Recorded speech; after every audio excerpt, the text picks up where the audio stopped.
Hello friends, जब कुछ मीठा खाने का मन करे या बच्चे आए हैं छुट्टी में, उनके साथ ही लड्डू हम दे सकते हैं। या घर में अचानक मेहमान आ रहे हो, आजकल आना जाना लगा हुआ है, तो इस तरह से बिल्कुल टेस्टी और हेल्दी ये बेसन के लड्डू आप घर में बना लीजिए। तो मतलब इसको महीनों आप स्टोर कर सकते हैं, इसका कुछ बिगड़ेगा नहीं। बिल्कुल बाजार से भी अच्छे शुद्ध हाइजीनिक तरीके से ये टेस्टी बिल्कुल मुंह में घुलने वाले लड्डू चलिए इस घर में बनाते हैं। इसके लिए देखिए मैंने कढ़ाई में सबसे पहले 3 चम्मच यहाँ पे घी डाल दिया है। घी थोड़ा थोड़ा सा करके ही डालेंगे। और 3 कप भर करके मैंने यहाँ पे बेसन लिया है। 3 कप का मतलब लगभग लगभग 1 पौना किलो है। 1 किलो से थोड़ा सा कम। इस तरह से अब कम आंच पे इसको हमें चलाना है।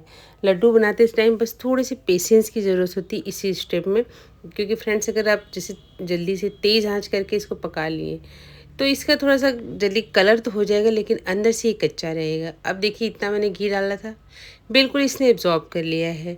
अब इसमें जो गुठलियाँ पड़ रही हैं ना, इसको फोड़ते हुए जाएंगे। अब चलिए इसमें थोड़ा सा घी और डाल देते हैं। तो अब देखिए पहले मैंने 3 चम्मच डाला था, अब यहाँ पे 3 नॉर्मल जो खाने वाला चम्मच होता है इससे भर के। एवरेज यही रहता है फ्रेंड्स, आपको जितना बेसन ले रखा है ना, उसका चौथाई आपको घी लग जाता है।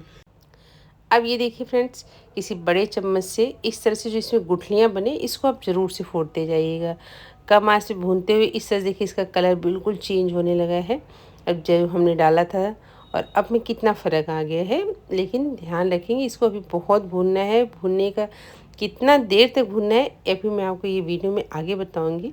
बस इस तरह से देखिए फ्रेंड्स, ऐसी वाली स्पैचुला मैंने ले रखी है, तो इसको इस तरह से जब रगड़ रगड़ के चलाएंगे ना, तो जो गुठली होगी अपने आप टूट जाएगी। और चलाते हुए थोड़ा सा आपको ये हल्का महसूस होने लगेगा। अभी पहले भून रहे थे तो बड़ा भारी लगता है। अब देखिए अभी जैसे स्पैचुला से निकल नहीं रहा है, लेकिन कम आंच पे इसको भूनते जाना है। और इसकी खुशबू इतनी अच्छी आती है ना फ्रेंड्स, तो मतलब आपके घर क्या अगल बगल पड़ोस में पता चल जाता है कि हाँ इस घर में लड्डू बन रहे हैं। दादी नानी के हाथों वाला स्वाद भी इसके अंदर मिलता है। अब देखिए फ्रेंड्स, ये कितना मॉइस्ट होने लगा है। अब धीरे धीरे ये घी छोड़ने लगा है। जब भी हम जैसे बेसन का लड्डू बनाएं, तो इसी चीज़ का ध्यान रखना है, गैस की फ्लेम कम रखनी है। और हमने जितना बेसन लिया है ना, उसका चौथाई आप घी लीजिए। लड्डू हमेशा घी में बनाइए, बहुत ही अच्छे बनेंगे।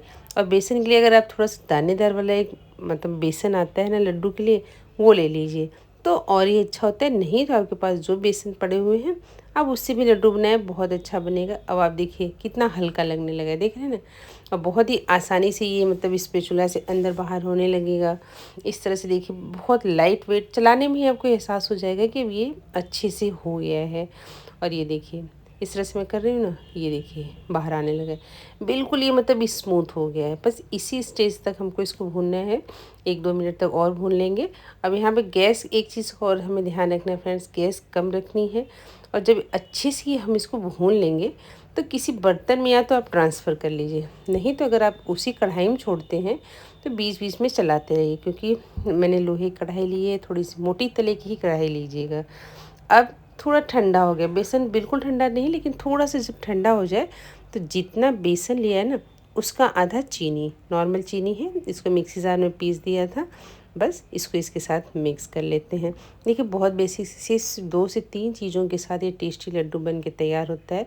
बनाते टाइम अगर कोई आपने रिंग वगैरह पहनी है तो निकाल दीजिएगा, क्योंकि इसमें जब भर जाता है तो बहुत मुश्किल होता है साफ़ करने में। इस तरह से देखिए पहले आप हाथों से मसल लीजिए। चीनी, बेसन, घी सब एक साथ हो जाएगा। ज़रा सा बचा हुआ था 1 चम्मच, तो उसको भी मैंने मिक्स कर दिया है। बिल्कुल परफेक्ट है। आप चाहें तो इसमें इलायची पाउडर भी डाल सकते हैं, लेकिन बेसिकली देखिए बस सिर्फ़ और सिर्फ मतलब चीनी और घी और बेसन के साथ बनाइए, बिल्कुल बाजार वाला स्वाद आता है। बहुत अच्छा, खुशबू इतनी अच्छी आ रही फ्रेंड्स कि मैं अब मतलब सबको पता चल जाएगा हाँ आपके घर में लड्डू बन रहे हैं। आप छोटा छोटा पोर्शन उठाइए, अच्छे से मिक्स करने के बाद हाथों में ये लीजिए, फटाफट ये लड्डू बन के तैयार हो जाते हैं। इस काम में आप अपने बच्चों की भी हेल्प ले सकते हैं फ्रेंड्स, बनाने में कोई मेहनत नहीं लगती है। इस तरह से देखिए दोनों हाथों में ले लीजिए और इसको कर दीजिए चिकना। इस तरह से देखिए बिल्कुल शाइनिंग से हमारा ये लड्डू बन के तैयार है। सेम प्रोसेस को फॉलो करते हुए आपने जितने भी लड्डू बनाए इसको बना लीजिए। अब इस तरह से देखिए अब देखिए, आप चाहे लड्डू को छोटा बना सकते हैं, बड़ा बना सकते हैं, ये आपकी चॉइस है, लेकिन बनाना ज़रूर है। और वीडियो में अगर फ्रेंड्स यहाँ तक आए हैं तो वीडियो को लाइक भी ज़रूर से कर दीजिएगा। देखिए, इसमें कुछ भी नया ऐसा नहीं है, मैंने बताया है, लेकिन ऐसी कुछ चीज़ें पुरानी होती हैं, लेकिन ओल्ड इज़ गोल्ड। तो ये पुरानी और ट्रेडिशनल चीज़ें हैं जो हमारी दादी नानी भी बनाती थी। बच्चे घर में आए छुट्टियों पे, अगर वापस जा रहे हैं तो ये लड्डू बना के दीजिए। आपका प्यार और साथ उन्हें हमेशा याद रहता है फ्रेंड्स। घर में मेहमान आए, ये लड्डू बना के स्टोर कर लीजिए, महीना 2 महीना कुछ ख़राब नहीं होता है। अब कितना मतलब सॉफ्ट बना है, ना तो घी ज़्यादा है ना तो कम, परफेक्ट मेज़रमेंट को फॉलो करते हैं। लड्डू बनाइए, स्टोर कर लीजिए, एंजॉय करिए। Thanks for watching friends.